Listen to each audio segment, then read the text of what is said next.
Does Monday at the office feel like a storm? Not with Microsoft Copilot. That feeling when Copilot gets everyone up to speed instantly? It's sunny again. When Copilot simplifies complex data so your teams can act, that sun's shining on a beach. And when Copilot uncovers hidden insights, you're on that beach with your people, and you find buried treasure. That's Microsoft Copilot. Learn more at Microsoft.com/AI for all. Today on CityCast Madison. It's Thursday, so of course, we're dishing on Madison's food scene. And Hollywood, here we come. The newest season of the mega hit TV show Top Chef is dedicated to Wisconsin cuisine for the first time ever. And Madison is highly featured. Our friend Lindsay Christians, food editor for the Cap Times, has been working hard on the ground, reporting on all the juicy details of the production. The first episode drops next Wednesday, March 20th, so we sat down with Lindsay for a sneak preview. It's Thursday, March 14th. I'm Bianca Martin, and here's what Madison's talking about.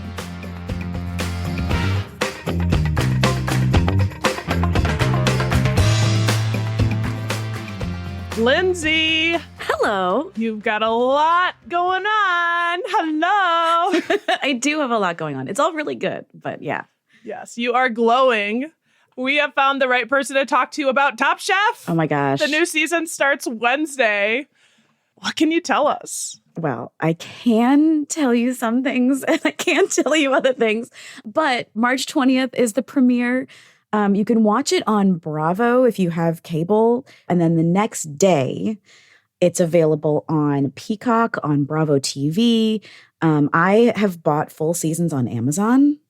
And you just like buy the full season at the top. And so then every time an episode drops, it like pops right up there. And I bought it through Apple before too. So there are different ways to buy the season if you're not somebody who has actual cable. That's a good thing to pause it up top so folks know where can you access.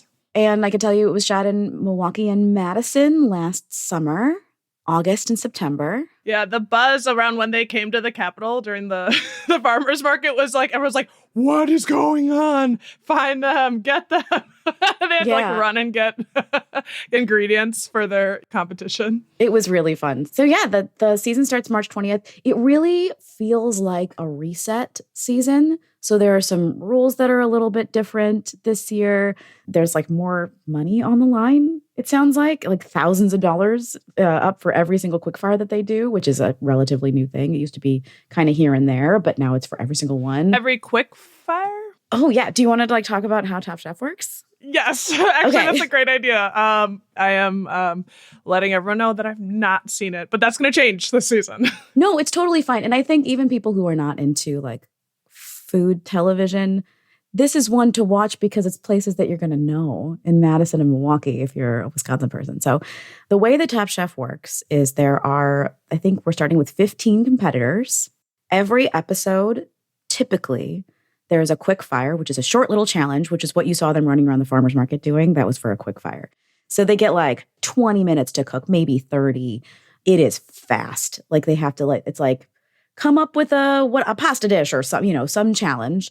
And then they have to make something really delicious and beautiful. And then they have the judges sample it. And what used to happen is that whoever won that challenge would have immunity going forward for the elimination challenge where somebody gets sent home. I'm feeling Project Runway's coming up for me. Drag Race is coming up for all. I've seen similar types of shows. The structure is very, very similar, right? This is a competition, a television competition.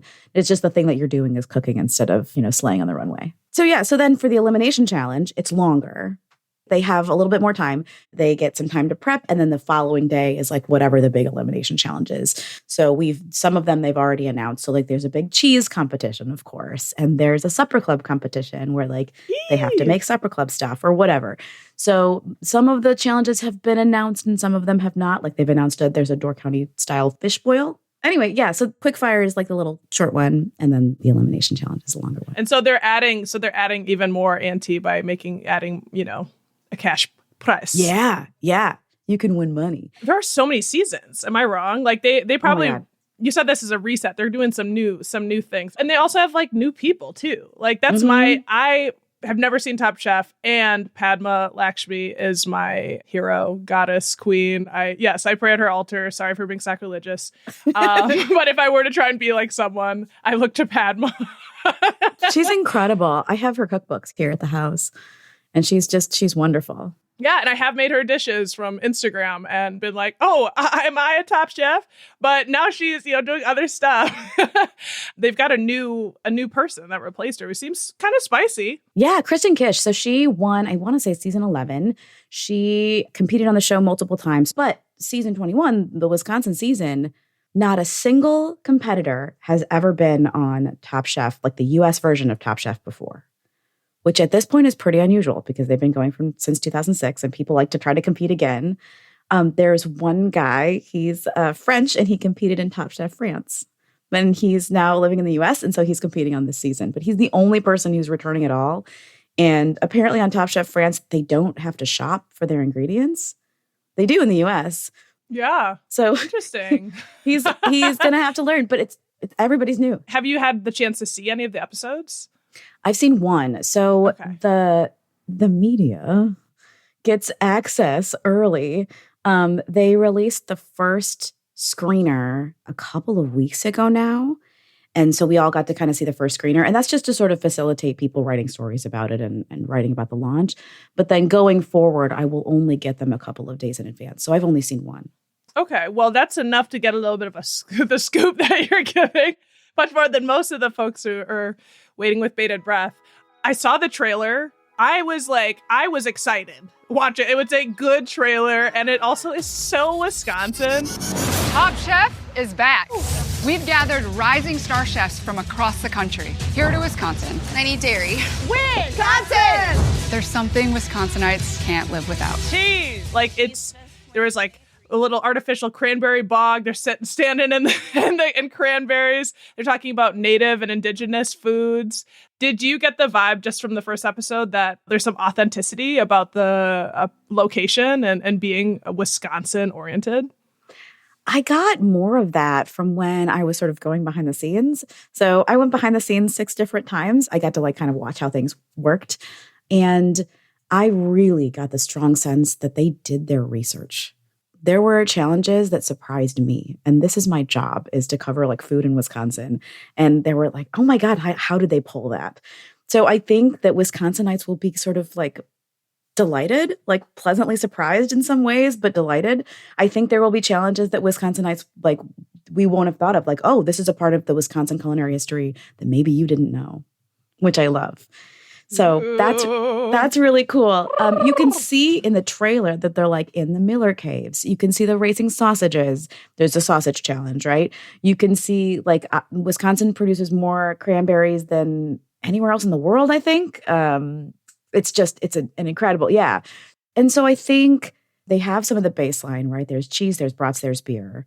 But they also kind of go beyond it into things I think that will surprise people. And already the B-roll and the locations are even just from the first episode, it's so exciting. I was watching it with my husband the other day and I was like, I feel like I can't get happier. And then I just get happier. I'm in danger. It's going too far. It's real. It's it feels so good. I had the same reaction just to the trailer. And so I'm going to be a convert. I mean, for obvious reasons, but also I feel like I even picked that up. I'm reminded that is a Wisconsin thing. Cool. I kind of want to see how these chefs from around the country and the world are going to approach our foodways. That's really exciting. And also there are Madisonians who are judges, right? Yeah, guest judges. So the way they do it is for example, you'll see in the trailer that they've got film at the Harvey House. So then Shayna and Joe from the Harvey House are there as guest judges. Similar kind of thing with the quick fire that Tori Miller and Latoile were a part of. Tori Miller is a guest judge on that episode. Okay, right. Cool. So they usually have one additional person at judges' table, but then the table of everybody eating. So you can see in that Supper Club Challenge, they're serving a bunch of people, right? But not all of those people get to actually weigh in as a judge. Too many cooks in the kitchen. There can also be too many judges. Exactly. Yeah. Are there other people who are on that list from Madison? Yeah. Elena Terry, who is from Wild Berries in the Dells. She is an incredible Ho-Chunk chef and educator. She works with Seed Saving. She's really cool. She's on there with Sean Sherman, who is from Minneapolis, St. Paul. He's got Owamni, Best New Restaurant, James Beard in 2023 or 2022, I want to say. 22. So he's amazing. He's the sous chef, SIOUX. And there are some like other unexpected folks. I've seen Charlie Barron's name as being one of the guest judges, but I have not seen anything of him in the trailer. I haven't seen anything of him elsewhere. I have talked to some Milwaukee chefs who have said that they're involved. So Greg Leon at Amalinda said that he's in an episode. He was like, keep an eye out for me. I was like, all right. Oh my God. This is... Yeah. Kyle Nall from Birch, also James Beard longlisted this year. He said he's on 2 episodes. I just saw him post that on Instagram. So people are sort of coming out of the woodwork being like, I was there. Itaru Nagano and Andy Krager from Fairchild, Madison's James Beard winners. They're guest judges for 1 episode. So keep an eye out for them. Oh my gosh. So yeah. And it's so funny. During the Supper Club Challenge, Austin, who is a bartender server over at Mintmark, you can see him in the trailer. You can see his face. And I'm like, oh, I know that guy. Like, so it's just, it's that kind of a thing too. This is like not really a spoiler, but I washed dishes for one of the episodes. I like got in behind the scenes and washed dishes for one of the challenges. Literally getting your hands dirty. You are like in and around. You said 6 times you've been behind the scenes, and that was one of the ones washing dishes. Yeah, and so I'm in all black. I do not know if you'll be able to see me. I kind of hope not, because I was not dressed to be on camera. Oh, I'm gonna find you and I'm gonna screenshot it. And we got her. She's there.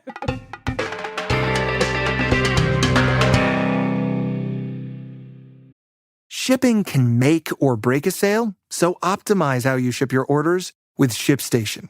They make it easy to automate and manage orders no matter how big your business grows.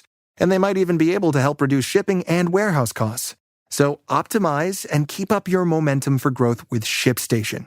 Sign up for your free 60-day trial now at ShipStation.com and use the code POD. That's ShipStation.com with the code POD.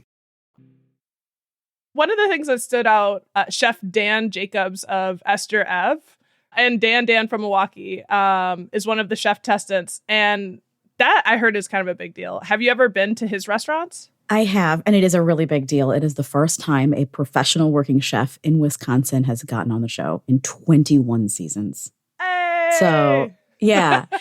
He's the oldest competitor this year, which I think is great because I think he's younger than me. Oh my gosh. Yeah, he's considered old and he's our age. Well, I mean, I think a lot of times this competition in particular, but chefing in general, is really hard on the body. Like they're running and they're on their feet the whole time, and it's just incredibly physical. So that's true. And would you say like that's kind of underestimated, like how much of that is the physical? I think it's really hard on the body, and I think a lot of chefs can't do it. So Dan is not only the oldest competitor, but he's also, the first Wisconsin guy. There was one chef early on, Grayson Schmitz, who's from New Holstein originally, but had been working in New York for 10 years by the time she was cast. Dan, I think, is originally from Chicago, but moved up here in 2008 to open restaurants in Milwaukee with his partner, Dan Van Wright, his business partner. But yeah, it was kind of funny because Dan Jacobs, when I first saw him at the first challenge that I saw him at, I like kind of got teary because I was so excited to have somebody from Wisconsin like on the show. I was like, oh my God, you're here. Like, wow. And they started calling him Mr. Wisconsin. So the other competitors call him Mr. Wisconsin. Ooh. And this is like it's not really a spoiler for the first episode, but when he's talking to the other contestants, he's like, I just want to welcome you to Wisconsin. I'm so glad you're here. I'm so glad that we're doing this. And just, please consider me a resource. Like, he was being the mayor of Wisconsin. I know. He was mayoring. Because I did think, I was like, a lot of these judges are people who he knows and who know him. And does that give you an advantage in the competition? Right? That does seem, a little, would be a question. Yeah. Or like, I know your food and this is not as good as I know you can do kind of thing. Like, is it for better and for worse? Right. So, but yeah, he's fantastic. Those restaurants are both really lovely. Dan does Chinese American food. The spicy cucumbers are legitimately spicy. I asked the server once, I was like, how spicy are these? She's like, oh yeah, not bad. And then my face just fully melted off. Not bad. Totally subjective. Yeah. Esther Ev is moving or just moved. I think it might be in the process of moving. But Esther Ev used to be just one room inside of Dan Dan. And it was a tasting menu. And it's named for their two grandmothers, I believe. Love Esther and Evelyn. Yeah. That's so Wisconsin. I know. It's striking. He's Mr. Wisconsin, which is this huge moment for us to have someone the first time on Top Chef. What do you think Top Chef will mean for Madison? Oh, there have been a lot of attempts to sort of quantify the Top Chef effect, right? So after Top Chef comes to your city or your area of the world, what kind of impact do we see on tourism and on restaurants and reservations and things? And if you talk to Craig Trost from Travel Wisconsin, he will point to advertising equivalency. So basically, we've gotten a lot of press as the state of Wisconsin for having Top Chef here. And if you were to buy the equivalent amount of ads, like in the same publication for the same amount of space, it would be like millions of dollars, right? Like that. As a journalist, I'm always sort of like, how does that translate into bottom lines, right? And like, what kind of actual data can we see? And that kind of thing is harder, I think, to measure. But like Kentucky has noted a Top Chef effect in terms of like a tourism bump. I do think that similar to when Fairchild won the Beard, reservations just get really hard to get there. Yeah. But Travel Wisconsin, Destination Madison did a lot of work to bring it here. They did a lot of work while the show was here in the city. They are, and Visit Milwaukee too, they're all looking for like opportunities to take this moment and maximize the impact. You're going to see ad campaigns. You're going to see like a Top Chef culinary tour that people can go on where they go to all the different places that the show went. I think we're going to see a lot more of that, in terms of impact. Yeah, it's like the show is a big ad for Wisconsin. Are there industries paying for the show to happen? Like what are some of the economics of this? It's sort of at every level, right? Okay. So like Saratoga Spring Water is like a main sponsor of the show. And so you are always constantly seeing Saratoga Spring Water. They're providing the $250,000 for the winner. So you see their stuff everywhere. Wow. A company like Fortune Favors, the caramelized nut business, or the Spice House in Milwaukee, or, some of these other, like, I think of them as sort of smaller businesses. Yeah. They will provide product to the show and the show puts it on the air, but that's not necessarily an exchange of money. It depends, right? Yes. So you can see like the Spice House and you will see like, oh, well, they must not have an olive oil sponsor because the olive oil label is blacked out, right? Oh. Like blurred out. Yeah. Interesting. Yeah. You do have to pay to play. But there's levels of sponsorship. So there's like deals that Bravo or the TV network will do, NBC Universal. And then there are agreements that, like, for example, the Wisconsin Economic Development Corporation, Visit Milwaukee, Destination Door County, Destination Madison, the Dairy Farmers of Wisconsin, the Cranberry Growers, all of these folks put in a collective $1.3 million as the incentive package to get Top Chef here, right? The Dairy Farmers part of that contract is like, we're going to have at least one challenge with cheese. The cranberry farm, we're going to have at least one challenge with cranberries. And so that's all in the contract. This is like such a community show in that sense when you really think about it, like how local it is, like, and spread across the food industry around the state. That's really exciting. And, I know that you are going to be continuing to report on Top Chef. You are in it, and we're so excited about that. I want to know what you'll be watching for and also how you're going to be spending the season. I hear you've got a few things planned. I do have a few things planned. I will say I'm going to be watching for everything that surprises me, things that I didn't know, because I've sort of made it a practice to go behind the scenes. Like, I've been a Top Chef fan now for almost 20 years. I'm really into this show. I know a lot of the backstory. So I'm going to be looking for things that are new and are different. There's going to be some fun stuff with Last Chance Kitchen, which for context is once a chef gets kicked off the show, they can compete on Last Chance Kitchen. It's like a 1-to-1 head-to-head kind of thing. And they compete alongside the show individually. And then one person usually gets back in. And that person can win. Kristen Kish won. after getting back in on Last Chance Kitchen. So that's like a little side thing. But there's some new stuff happening there where chefs can compete to get on the show who were not on it originally. Oh my gosh, this is fun. Yeah. This is just fun. And also, I feel like I should mention that your show, The Corner Table, is firing back up. So you can be talking about these little ditties and things are happening throughout, right? Yeah, we're going to get really nerdy with it. So Yes. Corner Table is a food podcast that I had for about 5 years, and I'm bringing it back just for Top Chef. So it's going to be 14 episodes starting March 21st. We'll have an episode every week about that week's episode. Actually, it probably will mostly be like about the previous week's episode. So if you haven't seen, if you're not super up, you can still like listen and enjoy. We won't have too many spoilers. Yeah. But we will start to have more as the season goes on of like, if you're only up to episode 3, stop listening now kind of thing. But I'm going to have guests from the show. I've got a bunch of people who have already agreed. We've set up some times to chat, like Andy Hatch, who is a cheesemaker at Uplands. We're going to talk with him. I'm talking with Paul Bartolotta, who is a restaurateur out of Milwaukee and very influential in getting Top Chef here. So we're going to have episodes every week. We are going to have recaps at captimes.com. We're going to have recaps of the show every week, written by the amazing Stephanie Bedford. She's a huge fan of the show. She's going to be doing recaps. We are also going to be having a couple of watch parties on April 17th and May 8th at the Garver Feed Mill in the atrium. Ooh, For nice. April 17th, I'm talking with Shayna Robbins-Papich from the Harvey House.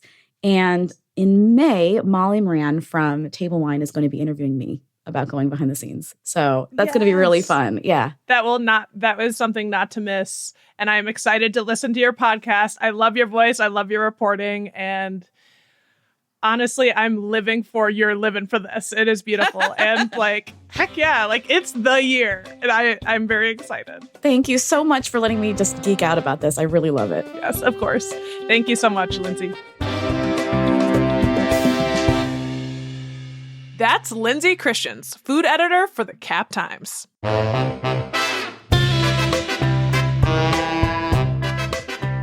That's all for today here on CityCast Madison. I'm Bianca Martin. If you enjoyed the show, why not share this episode with the top chef in your life? We'll be back tomorrow morning with more stories from around the city. Ciao.